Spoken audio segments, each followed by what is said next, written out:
नमस्कार, सुप्रभात, स्वागत, अभिनंदन आप सभी का सबरंग कार्यक्रम में।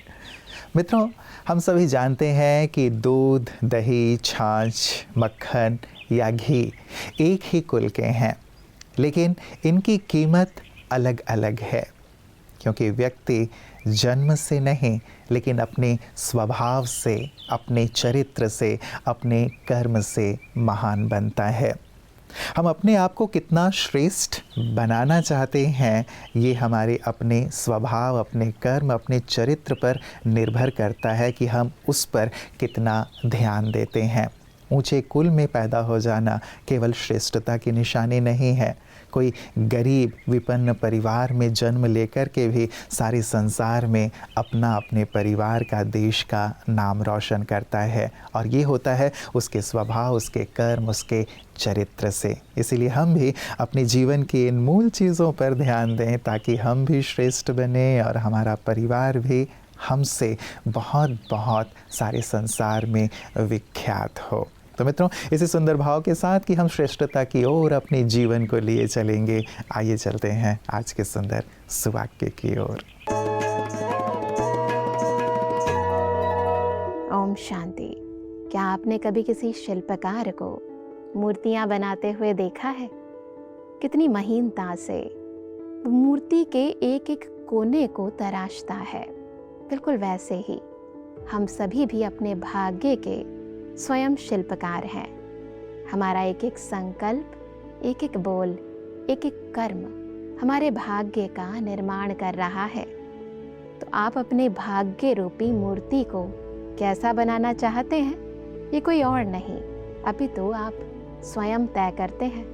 क्योंकि यही तो प्रकृति का नियम है कि जो हम करते हैं वो हम भरते हैं। जो हम बोते हैं वो आज नहीं तो कल हम ही तो काटते हैं। तो यदि आप अपने श्रेष्ठ भविष्य का निर्माण करना चाहते हैं तो दूसरों को दोषी ठहराने में अपना समय व्यर्थ ना गंवाएं। अपने कर्मों पर अटेंशन दें, उन्हें श्रेष्ठ बनाएं और हर कार्य उस करन करावनहार परम पिता परमात्मा की याद में रहकर स्वयं करनहार बनकर करें।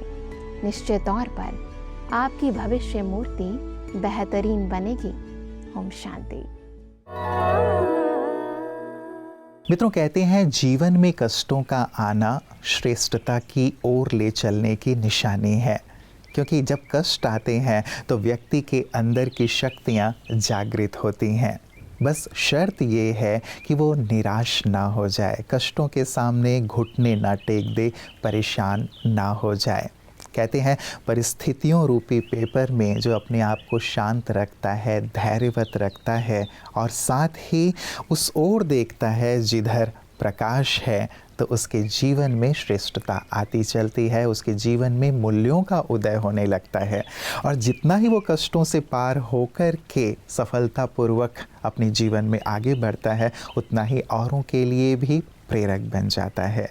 तो मित्रों, जीवन में यदि शारीरिक कष्ट भी आते हैं तो भी इन कष्टों को हम बहुत ही सहजता से लें, क्योंकि आए हैं तो जाएंगे ज़रूर।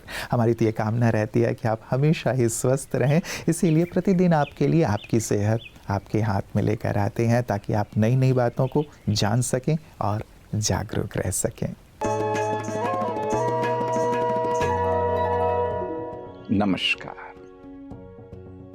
यह बहुतों के मन में प्रश्न होता है कि हेल्थ को इम्पोर्टेंस क्यों दे, हेल्थ को प्रायोरिटी क्यों दे। क्योंकि ये मानी हुई बात है कि जब तक हम बीमार नहीं होते हमें स्वास्थ्य का इम्पोर्टेंस क्या है वो पता नहीं चलता। जब हम बीमार हो जाते हैं और जब आपको कहीं दर्द होने लगता है, आप दुखी होते हैं, समस्या आती है, जीवन की जो सिंपल सी चीजें भी है वो आप ठीक से नहीं कर पाते हैं, तब आपको अरे माय गॉड कि भाई ये बीमारी नहीं होती तो अच्छा होता।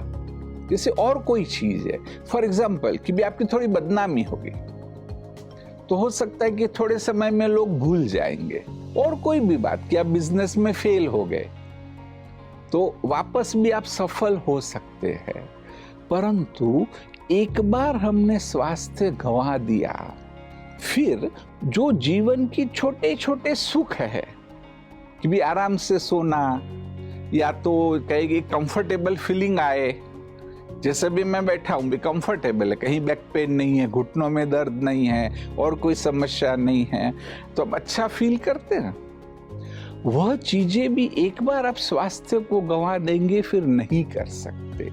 इसलिए बस ये बात कि आप हेल्थ को इम्पोर्टेंस देना सीख जाओ, उसको प्रायोरिटी दो, जो दूसरी चीजें जो है वो ऑटोमेटिक होगी। मैं समझता हूं आज से आप सब स्वास्थ्य को प्रायोरिटी देने लगेंगे। मित्रों, कहते हैं कि दूसरों पर विजय प्राप्त करने से उत्तम है अपनी कमी कमजोरियों पर विजय प्राप्त करना। और जो स्वयं को जीत लेता है, अपनी कमियों को जीत लेता है, वही श्रेष्ठ बनता है, उत्तम बनता है, महान बनता है। लेकिन हम दूसरों की कमियों को तो बहुत सहजता से देख लेते हैं, उनका वर्णन करते हैं, लेकिन अपनी कमी कमज़ोरियों को नहीं देख पाते, और देख भी लेते हैं तो उसे छिपाने की कोशिश करते हैं, उसे बदलने का प्रयास नहीं करते। कोई उसकी ओर इंगित भी करता है तो हम नाराज़ हो जाते हैं। लेकिन योग एक ऐसा सुंदर साधन है, माध्यम है मित्रों, जिससे हम अपनी कमियों को सहजता से समझ भी सकते हैं और उसे परिवर्तित भी कर सकते हैं। और यही कारण है कि योग एक जीवन दर्शन, एक सुंदर सेगमेंट हम आपके लिए लेकर के आ रहे हैं प्रतिदिन, जिसके माध्यम से हम योग को गहराई से समझ सकें, स्वयं को श्रेष्ठ बना सकें। ओम शांति। हमारा भारत देश योग विद्या की जनेता भूमि है। विदेशी भी भारत में आते हैं योग सीखने के लिए, और हमारे योगी भी विदेशों में भ्रमण करते हैं योग विद्या सिखाने के लिए। और जब से हमारे प्रधानमंत्री जी ने अंतर्राष्ट्रीय योग दिन मनाने का प्रस्ताव रखा संयुक्त राष्ट्र संघ की सभा में, और सैकड़ों देशों का समर्थन मिला, तब से हम सब जानते हैं प्रतिवर्ष अंतर्राष्ट्रीय योग दिन मनाया जाता है। परंतु प्रश्न है, क्या हम भारतवासियों को स्पष्ट हैं कि यथार्थ योग किसको कहते हैं?